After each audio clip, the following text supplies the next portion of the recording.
কবি খেয়ালি মোস্তফা। পরিচিতি: খেয়ালি মোস্তফা BA সম্মান।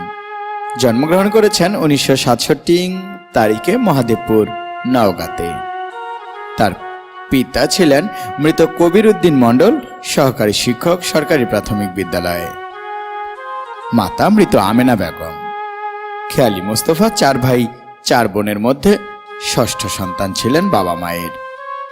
তার বড় ভাইও শিক্ষকতা করেন। বর্তমানে খেয়ালি মোস্তফা চাকুরির সুবাদে 2 মেয়ে ও স্ত্রীকে নিয়ে বহুদিন যাবৎ রংপুর জেলার মিঠাপুকুর থানায় অবস্থান করছেন। তিনি মিঠাপুকুর থানার একটি সম্ভ্রান্ত পরিবারের পটেটো কোল্ড স্টোরেজে মেকানিক্যাল সেকশনে ফোরম্যান পদে নিয়োজিত আছেন।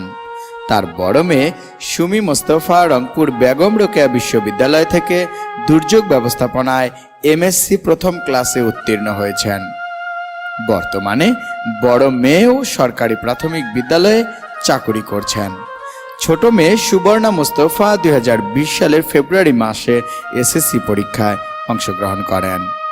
তার স্ত্রী একজন আদর্শ গৃহিণী।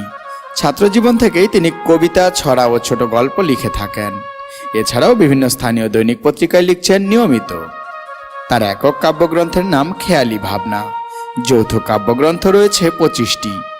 সাংগঠনিক পরিচয়: খেয়ালি মোস্তফা অভিযাত্রিক সাহিত্য ও সংস্কৃতি সংসদ রংপুরের সদস্য, আজীবন সদস্য রংপুর সাহিত্য সংস্কৃতি পরিষদ রংপুর, আজীবন সদস্য বিভাগীয় লেখক পরিষদ রংপুর, সহসভাপতি বিভাগীয় কবি লেখক ফোরাম রংপুর, আজীবন সদস্য সাফল্য সাহিত্য পরিবার রংপুর, সিনিয়র সহসভাপতি সাফল্য সাহিত্য পরিবার রংপুর, নগর উন্নয়ন বিষয়ক সম্পাদক বাংলাদেশ কবি লেখক ফোরাম কেন্দ্রীয় কমিটি ঢাকা।